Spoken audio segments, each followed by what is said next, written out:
Hello and welcome to the third episode of Men in Cars, the podcast where we talk about the history of motorsport with or without men.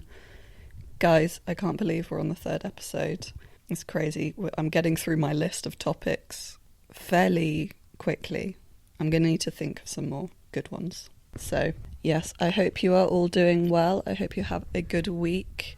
I will give a pre-warning. I have quite a sore throat at the moment. I don't know why, don't know where it's come from, but one of my tonsils has just kind of clocked out today. So I might be a bit gravelly, or I should say a bit more gravelly than usual. That's a good thing about my voice. It just kind of sounds like I have a sore throat or a cold all the time, but it might be just a bit more today. So bear with, but it should be fine. Also, this afternoon, I've just watched Cars for the first time. I know, the first time. I finished it like maybe half an hour ago. And it was great. I love it. I love a good Pixar film, and it was a classic that I had just never watched because, like I said in my introduction video, like, Cars were not my thing as a young girl. And also, like, I thought it was just kind of about, like, NASCAR, which I suppose it is, but it's not that deep, like it's a children's film. So it was a fun little watch, and there was a little Michael Schumacher feature at the end, which was cute. And also, big news today, I got a vintage Michael Schumacher cap from Vinted, and I love it, guys. I'm actually wearing it right now, and I did not notice until I got home to collect it from Tesco Express that it's the same cap that he's wearing in this picture that I have in our kitchen, and I love that. I think it's subliminal messaging. Just every day when I'm eating my lunch, him and Fernando are just like looking over me. For those of you who don't know, I'm going to say accidentally, it was an accident. I bidded for like a signed picture of Michael Schumacher and Fernando Alonso on eBay, and I won, but I thought it was like suspiciously cheap. But I have checked his real pen, so it looks real. But I was obviously didn't expect to get it because, you know, it looked too good to be true. But I did, alas. So now on the big wall above our fireplace in the kitchen, we just have a tiny picture of those two. And now I get to wear a matching cap with Michael. So big day, big day. It's my new summer fit, my new summer wardrobe is just more Michael Schumacher merchandise. Because I have a jacket, I have a really cool jacket, which again I got from Vinted and was an absolute steal. But that's a winter thing. It's a thick jacket, and I get very hot very quickly, so I can't be wearing that in the summer. So I needed to get some new apparel. Anyway, let's get into the actual content for this episode. So today we're going to be talking about Roberta Cowell, who was a World War II Spitfire pilot and also a race car driver. And she is most well known for being the first legally recognised transgender woman in the UK, and that includes being the first British person to kind of undergo male to female reassignment surgery and also successfully change her legal sex from male to female. So she's obviously an incredibly prominent figure in kind of studies on sexuality and things like that, and also has a really fascinating link with racing. So I thought this would be a really fascinating and important person to look at, particularly because first week of Pride Month. So again, impeccably timed topics. You are so welcome. What I think is really important with Roberta Cowell is talking about her journey as a trans woman, kind of on the 50s onwards. So I really want to focus on that and see how that kind of coincided with her career as a race car driver. But that does mean there'll be slightly less content on motorsport particularly. But, you know, I think she's a really, really, I wouldn't say unknown, but unrecognised figure in motorsport, but also in history in general. So in the last kind of few decades of her life, she really went under the radar. She was very isolated, essentially. So her life story wasn't really recognised until a couple of years after she died, so in about 2013. And that's when people kind of picked up on really the gravity of her achievements within racing, within the army, within aviation, and also within the transgender community as well. So Roberta was born in 1918 in Croydon, and that's where she kind of grew up for most of her life. Her dad was a really prominent kind of London surgeon, so she had a very kind of upper middle class, strict religious upbringing. And she also attended an all-boys independent school, so that kind of strict heteronormative ideology was really obviously pushed on everyone at a very young age.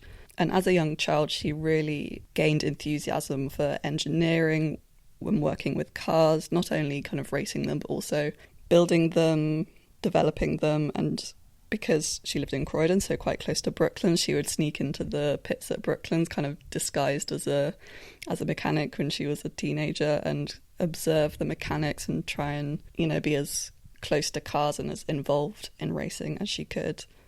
So after she left school, she kind of began driving, working with race cars, and then joined the RAF as a pupil pilot in 1935. Now, kind of aviation in Roberta Cowell's life is often seen as kind of equally kind of on par with her passion in racing. But she's said kind of multiple times in her autobiography that she really loved racing cars in particular. She said in a plane you can't really get that same feeling, that same relationship with a car. So I'd say that racing cars was really her passion in life, and she continued working with cars as long as she could, essentially. So in 1936 she studied engineering at UCL and was still competing in motor races at this point. But she also met Diana Carpenter, who she married in 1941, and they had 2 daughters, Anne and Diana. So as you can probably guess by this time frame, World War II broke out in 1939, and she kind of reprised her role as a pilot. So she became a Spitfire pilot in the RAF in 1942 and was involved in mainly kind of flying combat and aerial reconnaissance missions. So in 1945, her plane was shot down and she crashed over Germany and was captured in a prisoner of war camp for 5 months. So this was in a prison camp for Allied air crews that was in North Germany, and this was a really big source of the trauma she would face post-war, but also what really brought out her insecurities with her gender and all those kind of aspects of confusion. So in the camp, even though she was there for 5 months, it was really horrific conditions. So this was towards the end of the war, so food was extremely sparse. So she lost lots and lots of weight in a short amount of time, and as you can imagine, was extremely traumatized by this time.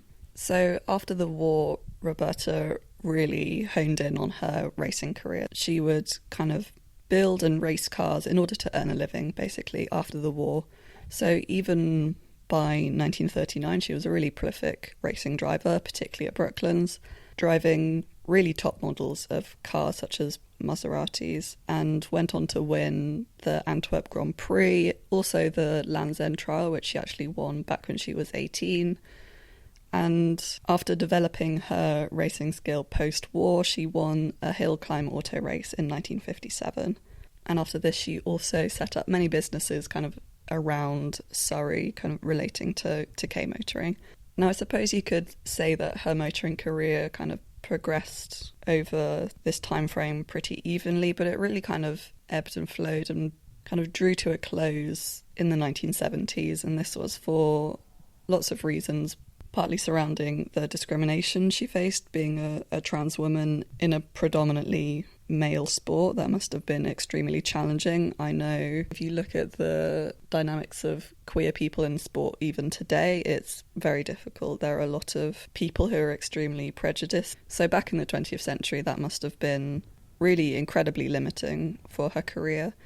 And also financial issues. She faced a lot of financial difficulties during this time. This was partly due to the medical procedures she had that were very expensive, but again, it was very difficult to get work. So I'm now going to go into a bit about Roberta Cowell's transition, because I think the way she went about it is so unique in so many ways, but also the attitude she herself had towards other transgender people and gender identity in general is really interesting. So as I said earlier, the post-war trauma that Roberta had made her suffer quite heavily from depression. And this was obviously due to the things she saw during her time in the prisoner of war camp, but also an increasing kind of discomfort in her body. She writes a lot about having restlessness, unhappiness, and a lot of anxiety, particularly in the prisoner of war camp. Actually, she said she lived with very intense fear that people would perceive her as homosexual. So she quickly kind of realised that the feminine part of her nature was extremely deep-rooted and very fundamental to her existence and her identity.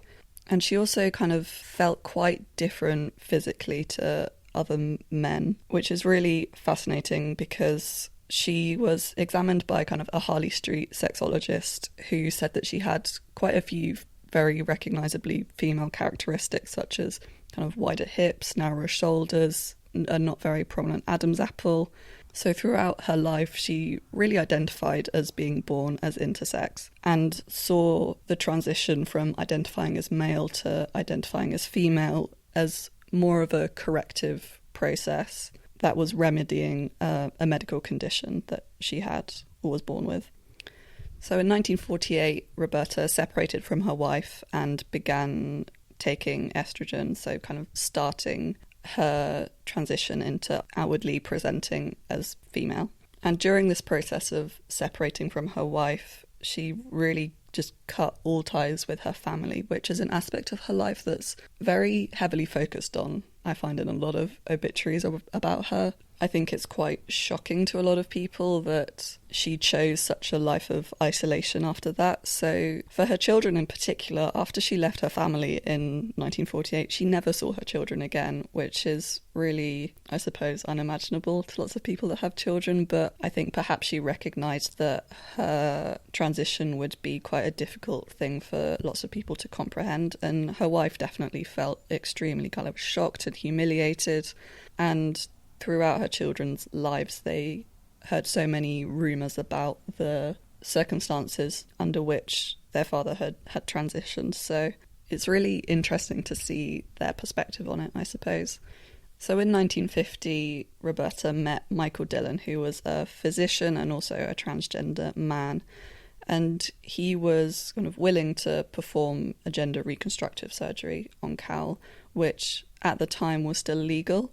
But if that was performed, Roberta could kind of argue to the government that she was in fact intersex and therefore successfully change the gender on her birth certificate.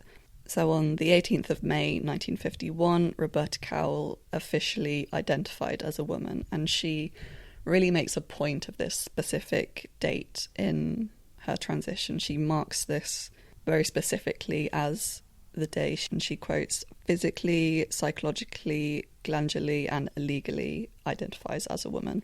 And she wrote about this kind of official journey of transitioning in her autobiography that came out in 1954. And I've read that she was planning to release a second one in 1972, but it was eventually not published. So it would have been really fascinating to see if her views on how she navigates the world as a transgender woman kind of changed throughout her life. So also in 1954, she published her story to a magazine, The Picture Post, which earned her a significant sum of money, so about the equivalent of £185,000 today. But despite this, she faced a lot of financial difficulties. As I said before, this was partly the reason why she stopped motor racing. So by 1958, she was practically bankrupt. She had no kind of assets, many significant debts that were mostly to her father, I imagine, surrounding motoring and aviation, which are very expensive hobbies, obviously. And these financial difficulties she faced was obviously put into question the motives she had behind being openly transgender, and this in itself is obviously a clear sign of discrimination, but kind of the lack of knowledge that people had surrounding transgender people, intersex people, led lots of people to really think that she was just doing this to make money, to sell a story, to try and sensationalise her career.